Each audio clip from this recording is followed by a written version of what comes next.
panjatkan puja beserta puji syukur kita kehadirat Allah Subhanahu wa taala yang telah memberikan kita kesehatan jasmani dan rohani. Kedua kalinya selawat beserta salam tak lupa pula kita haturkan kepada keribaan junjungan alam Nabi besar kita, yakni Nabi Muhammad SAW. Terlebih dahulu kami akan memperkenalkan diri. Kami dari tim SMAN 1 Pujut. Sebagai pembicara satu, saya sendiri, Bayi Julia Puspita. Pembicara kedua, saya Ernanda Putri. Pembicara ketiga, Saya Resti Anjani. pada kesempatan ini kami akan membahas mosi tentang pemerintah seharusnya membuat dan menyetujui undang-undang yang memperbolehkan pernikahan sesama jenis. Saya tidak setuju karena hukuman menikah sesama jenis dalam Islam, Rasulullah Sallallahu Alaihi Wasallam bersabda dalam hadis riwayat Ahmad yang artinya Allah melaknat manusia yang melakukan perbuatan seperti kaum Lut. Dalam buku serial Hadis Cinta Terlarang karya Firman Arifandi dijelaskan karena dikategorikan sebagai perbuatan zina, nikah sesama sejenis dianggap sebagai pernikahan yang batil karena sudah tidak memenuhi rukun dan keabsahan pernikahan dalam Islam. Seluruh ulama pun sepakat tentang keharaman perbuatan ini.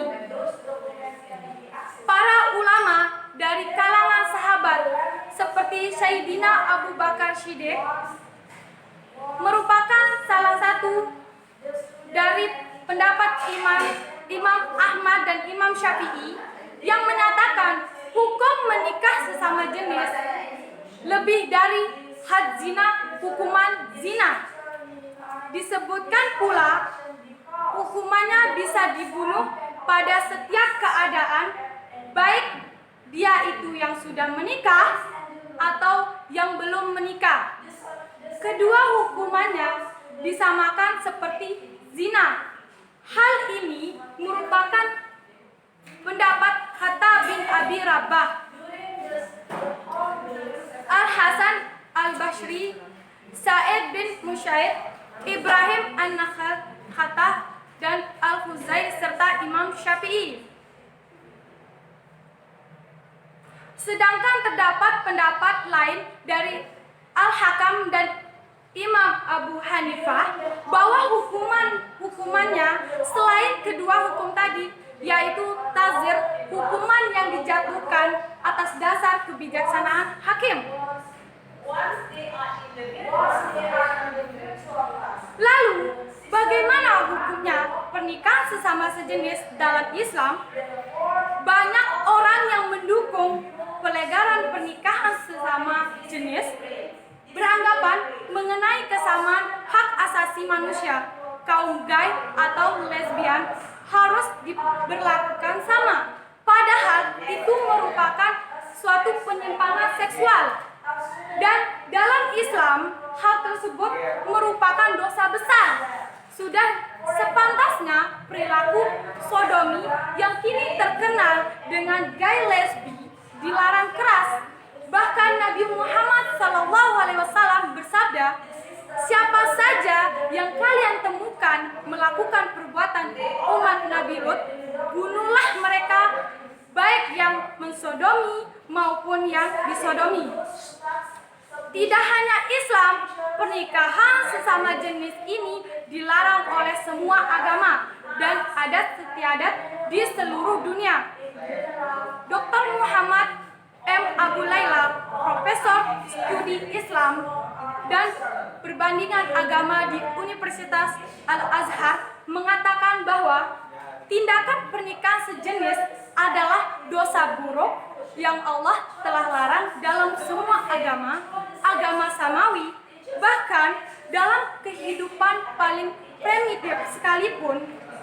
Ini bertentangan dengan peraturan Allah dan melawan hukum alam. Saya heran bagaimana di masa kini di mana ilmu pengetahuan teknologi telah maju, kita membiarkan hal-hal seperti itu terjadi di masyarakat. Bagaimana seorang mengizinkan atau memberikan aturan hukum atas suatu tindakan luas yang menimbulkan ancaman bagi seluruh umat manusia dan menghancurkan masyarakat.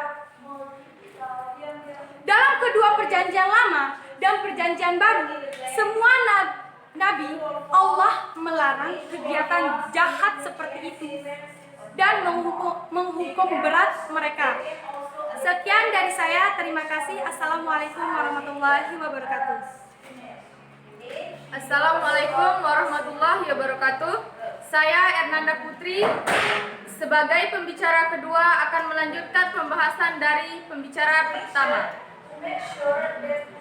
Konsep pernikahan Islam menganggap pernikahan seorang pria dan seorang wanita sebagai ikatan suci dan khimat yang memerlukan tugas, nilai-nilai dan tanggung jawab yang tidak boleh dilanggar. Al-Quran menggambarkan perjanjian pernikahan sebagai ikatan suci dan memerintahkan pada suami dan istri yang menikah untuk meraih kebaikan, cinta sejati dan hak-hak dan kewajiban pernikahan. Allah berfirman, "Hai sekalian manusia, bertakwalah kepada Tuhanmu yang telah menciptakanmu dari seorang diri, dan kepada Allah menciptakan istrinya, dan daripada keduanya Allah memperkembangbiakkan laki-laki dan perempuan yang banyak. Dan bertakwalah kepada Allah yang dengan mempergunakan namanya kamu saling meminta satu sama lain, dan perihalalah hubungan silaturahmi. Sesungguhnya Allah selalu membantu dan mengawasi kamu." Surah An-Nisa ayat 11. Hai manusia, sesungguhnya kami menciptakan kamu dari seorang laki-laki dan seorang perempuan dan menjadikan kamu berbangsa-bangsa dan bersuku-suku, supaya kamu saling kenal mengenal. Sesungguhnya orang yang paling mulia di antara kamu di sisi Allah ialah orang yang paling takwa di antaranya. Sesungguhnya Allah Maha mengetahui lagi Maha mengenal. Surah Al-Hujurat ayat 13. Jadi, pernikahan berdasarkan syariah Islam dimaksud untuk membangun keluarga yang bahagia, stabil, dan sejahtera, untuk membesarkan anak-anak yang sehat berkomitmen, untuk melestarikan keturunan dan tatanan sosial, untuk memenuhi kebutuhan fisik dan psikologi manusia, dan menciptakan komunitas dan masyarakat yang beradab. Pernikahan dalam Islam, sepertinya dalam semua agama lain, tidak berarti kenikmatan yang seksual saja, tetapi juga pembentukan sebuah keluarga yang sehat dengan dasar cinta yang kuat. Dari pandangan tersebut, dapat kita ketahui bahwa pernikahan sesama jenis tidak sesuai dengan konsep pernikahan dalam Islam. Karena pernikahan sesama jenis bukan akan membangun satu keluarga hanya didasarkan pada kenikmatan seksual saja. Pernikahan sesama jenis di sisi lain memberikan ancaman serius bagi ilustrasi keluarga. Permasalahan sosial membahayakan kehidupan keluarga yang indah dan tatanan sosial masyarakat manusia. Pernikahan sejenis ini mengingatkan tentang kaum Sodomi, umat Nabi Lut yang terkenal dengan perbuatan penyimpang, yaitu hanya mau menikah dengan pasangan sesama jenis atau homoseksual dan lesbian. Kendati sudah diberikan peringatan, mereka tak mau bertobat. Allah akhirnya memberikan azab kepada mereka berupa gempa bumi yang dahsyat disertai angin yang kencang dan hujan batu sehingga hancurlah rumah-rumah mereka. Dan kaum Lot ini akhirnya tertimbun di bawah reruntuhan rumah mereka sendiri.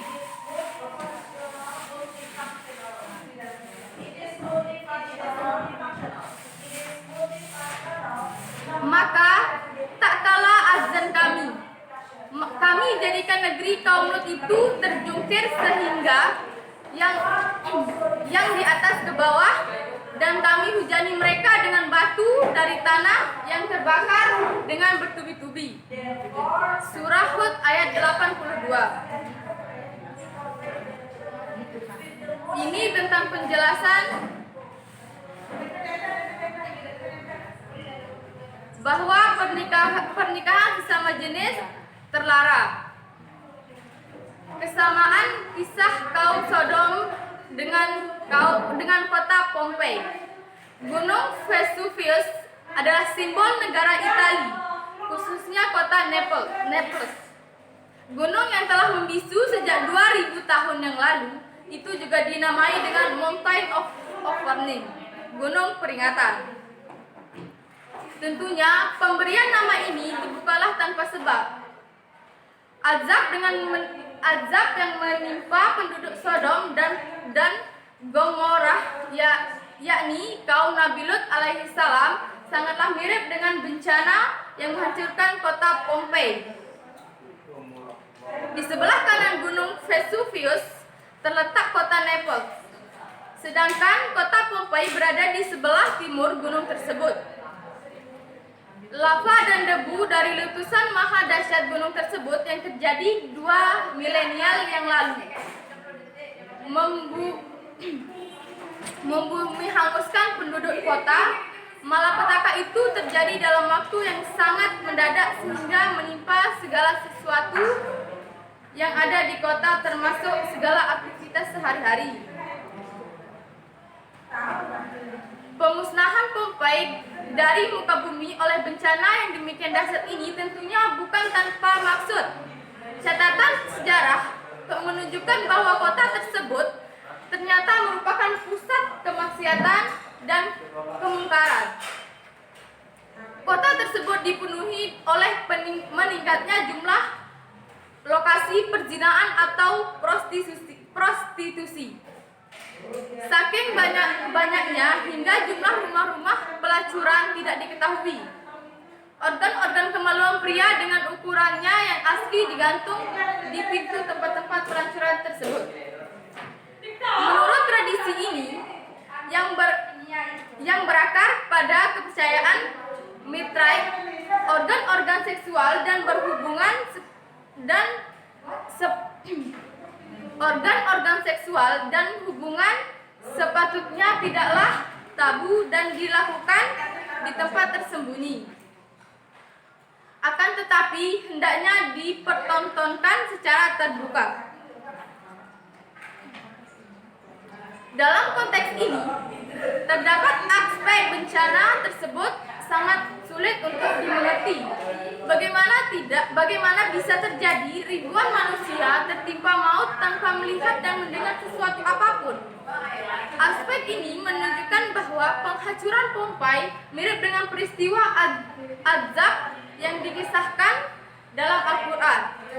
Sebab Al-Quran secara khusus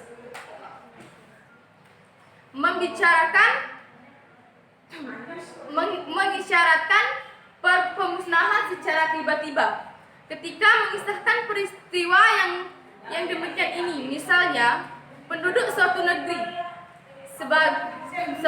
sebagaimana disebut dalam surat Yasin ayat 13, musnah bersama-sama keseluruhan dalam waktu sekejap. Keadaan ini menceritakan sebagaimana tidak ada siksaan atas mereka, melainkan satu teriakan saja. Maka tiba-tiba mereka semuanya mati. Surah Yasin ayat 29.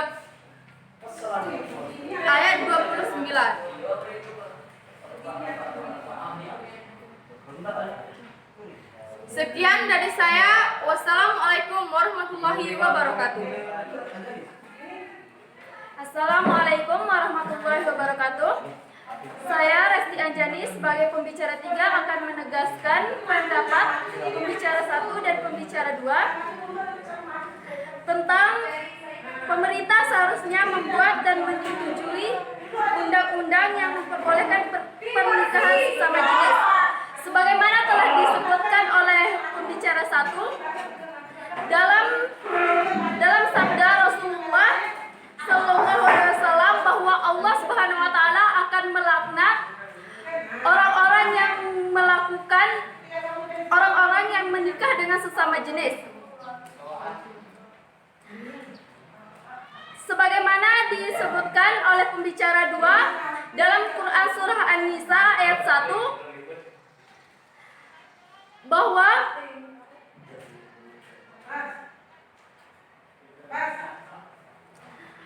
Allah juga tidak mengizinkan seorang wanita dengan seorang wanita menikah atau sebaliknya seorang pria dengan seorang pria menikah. Disebutkan juga dalam Quran surah Al-Hujurat ayat 13. Sabda Rasulullah Shallallahu Alaihi Wasallam yang lainnya dalam hadis riwayat Ibnu Majah, siapa saja yang kalian temukan melakukan perbuatan umat Nabi Lot, mereka baik yang mensodomi maupun disodomi, harus dibunuh.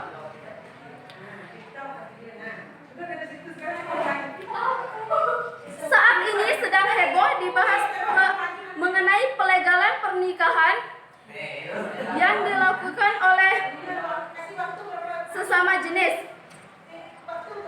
Pertanggal 26 Juni 2015, Mahkamah Agung Amerika Serikat memutuskan bahwa pernikahan sesama jenis dilegalkan di seluruh wilayah Amerika Serikat.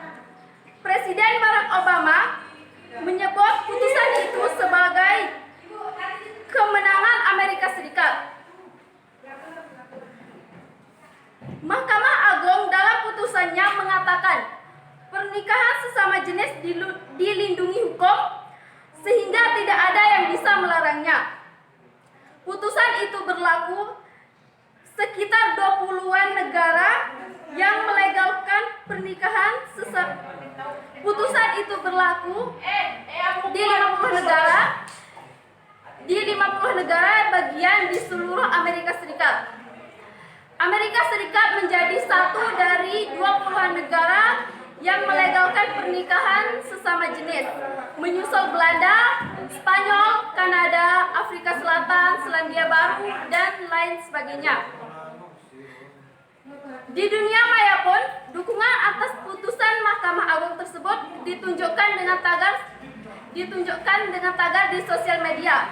Bahkan Facebook ikut serta sebagai salah satu dari sekian banyak entitas bisnis yang mendukung putusan tersebut dengan mempersembahkan satu tol khusus yang dinamakan Celebrate Pride atau Celebrate Pride, fitur yang memungkinkan penggunanya mewarnai foto profil mereka dengan warna pelangi.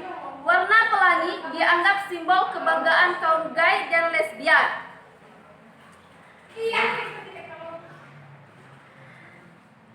Tetapi saya setuju dengan di samping pernyataan oleh pembicara 1 dan pembicara 2, saya setuju dengan mosi tentang pengesahan undang-undang tersebut karena menolak hak seseorang untuk menikah dengan orang yang dicintainya akan menyebabkan terjadinya diskriminasi. Jika diteruskan dalam waktu yang lama, maka akan menimbulkan kesenjangan sosial yang baru. Mempunyai anak bukanlah satu-satunya tujuan dari pernikahan. Jika memang hal tersebut adalah satu-satunya tujuan, maka pasangan yang mandul atau tidak ingin punya anak, yang tidak ingin punya anak juga tidak boleh menikah. Di sisi lain, dengan tidak memiliki anak, Secara biologis, pasangan yang bisa di samping hal tersebut, dengan tidak memiliki anak secara biologis, pasangan yang gay bisa mengadopsi anak dari anak-anak yang kurang beruntung. Hal ini juga akan membangunkan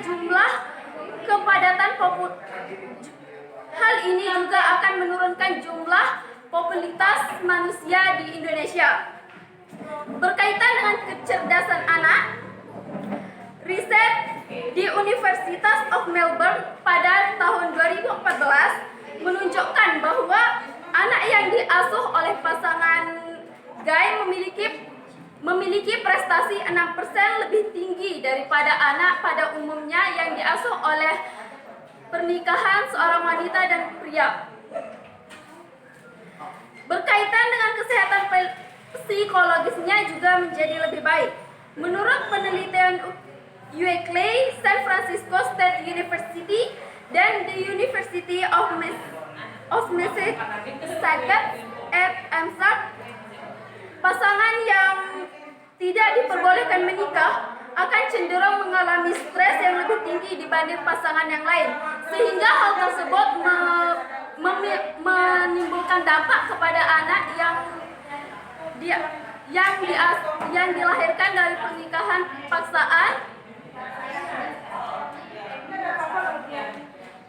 pernikahan paksaan untuk seorang pria menikah dengan seorang wanita, sedangkan dia menginginkan menikah dengan sesama prianya, atau dengan kata lain gay.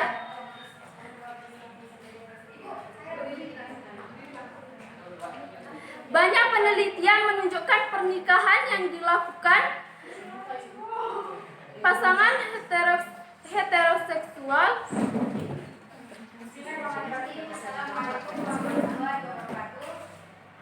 memberi manfaat bagi kesehatan fisik mental yang lebih baik dibandingkan yang tidak menikah.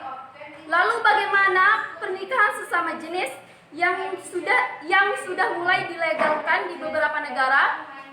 Penelitian yang telah dilakukan hasilnya mengarah pada pernikahan pun dapat memberikan manfaat yang sama bagi pasangan sesama jenis. Berdasarkan studi terbaru yang dilakukan penelitian kesehatan masyarakat dari University of California, Amerika Serikat, Richard White. Sementara itu, penelitian lain yang melakukan survei terhadap 2.600 orang gay, lesbian,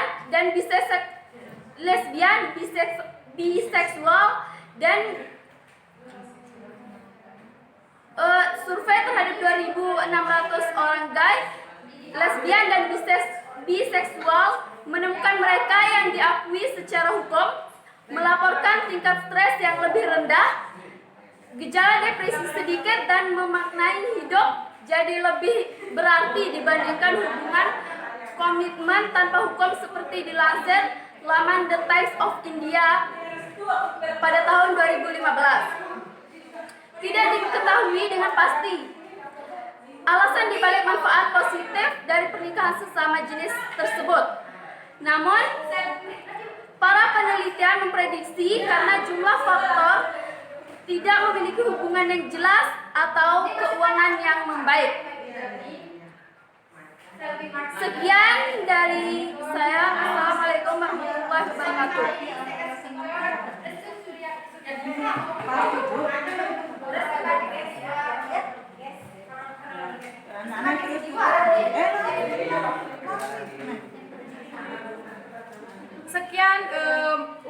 Sekian pemaparan mosi dari kami. Kurang lebihnya kami tim SMA 1 Pujut, kurang lebihnya kami mohon maaf. Assalamualaikum warahmatullahi wabarakatuh.